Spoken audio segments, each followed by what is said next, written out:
कि वहाँ आज भी कुछ वृक्ष हैं जिन्हें कहा जाता है कि ये सब गोपियाँ ही हैं, और रात में भगवान बिहारी जी का वहाँ मंदिर भी है, और रात में आज भी वहाँ रासलीला होती है।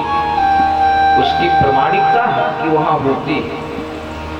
बहुत बड़ा एरिया है, हजारों वृक्ष हैं, और जैसे ही दिन में उन वृक्षों में तमाम पक्षी बंदर समाये रहते हैं। लोग कुछ कुछ डालते हैं चना वगैरह, और जैसे शाम 6 बजे का सूर्यास्त होगा, सारे पक्षी सारे बंदर, उन्हें कोई नहीं निकालेगा, अपने आप उस जगह को छोड़ देते, वहाँ कोई रुकता नहीं। इंसान को तो निकाला जा सकता है, पशु पक्षियों को नहीं, वहाँ कोई नहीं। कुछ लोगों ने वहाँ ठहरने की कोशिश की तो या तो विक्षिप्त हो गए, पागल हो गए, या तो उनकी मृत्यु हो गई। आज भी वर्षा तो वहाँ भगवान ने गोपियों को वेणुवेदिक वादन के माध्यम से, बांसुरी के माध्यम से बुलाया। गोपियाँ कोई दूध चढ़ा रही थी, दोहन में दूध छोड़कर चल देती, कोई घर में लीप रही है तो ऐसा ही गोबर लगाए चल देते हाथ में, पति को भोजन दे रही है वैसा ही चल देते। कोई खीर बना रही है तो चीनी की जगह उसमें नमक डाल के चल देते, होश नहीं। और वहां जब पहुंचते हैं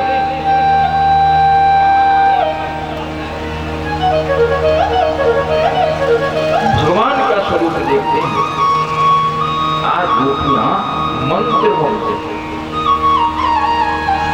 उन गोपियों में जो प्रमुख गोपी हैं उनका नाम राधा जी है।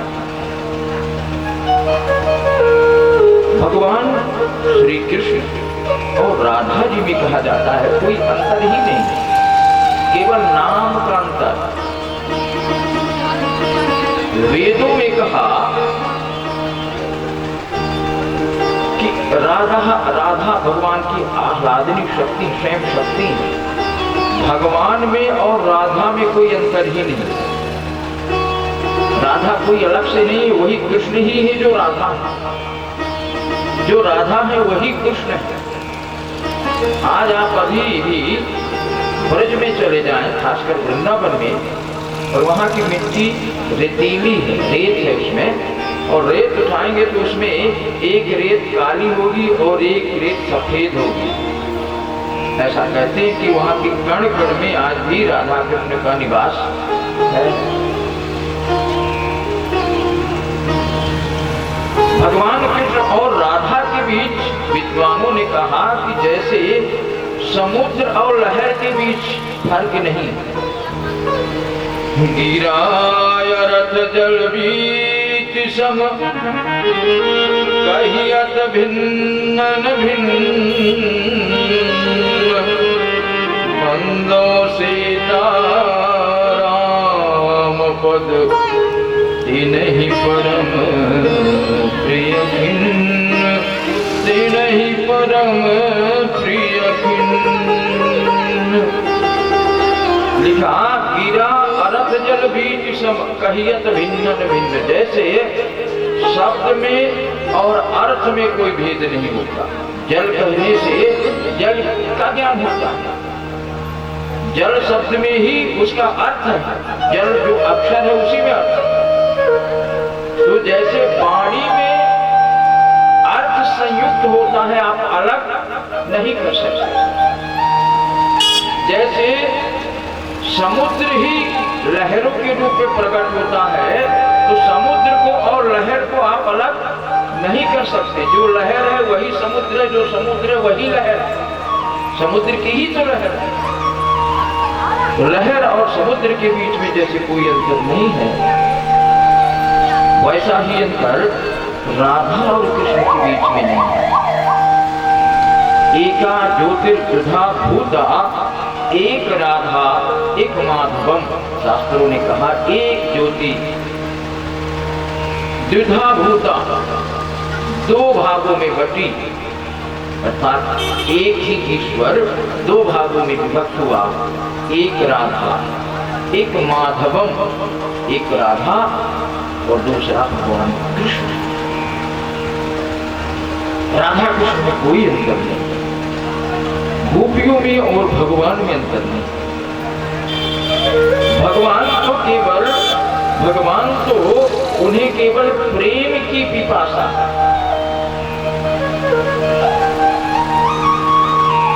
मानो आज भगवान श्री कृष्ण कामदेव को ललकारा, तुमने भगवान शंकर को क्रोधित कर दिया था, उन्हें विवश होकर के क्रोध करना पड़ा और तुम्हें भस्म करना पड़ा। किंतु आज शरतकालीन चंद्रमा, यमुना का तट, हजारों गोपियां एक क्षण के लिए भी मुझे विचलित करके दिखाओ।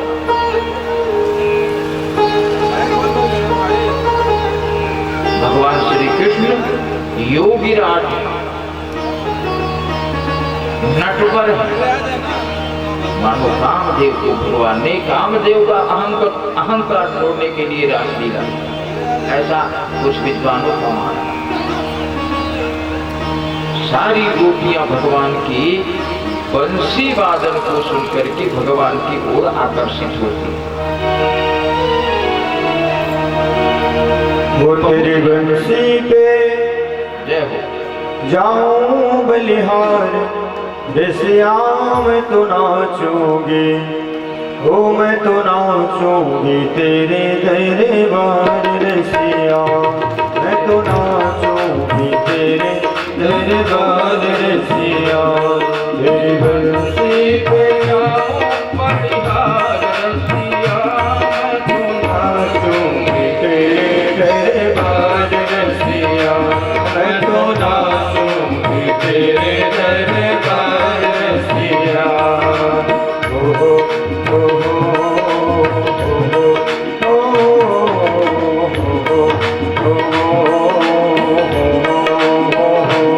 तेरी बंसी पे जाऊं बलिहार, रसिया मैं तो नाचूंगी तेरे दरबार रसिया, मैं तो नाचूंगी तेरे दरबार रसिया।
क्यों भागे मैं तो बनी रे गुजरिया, मैं तो करे आई 16 श्रृंगार, रसिया मैं तो नाचूंगी, मैं तो नाचूंगी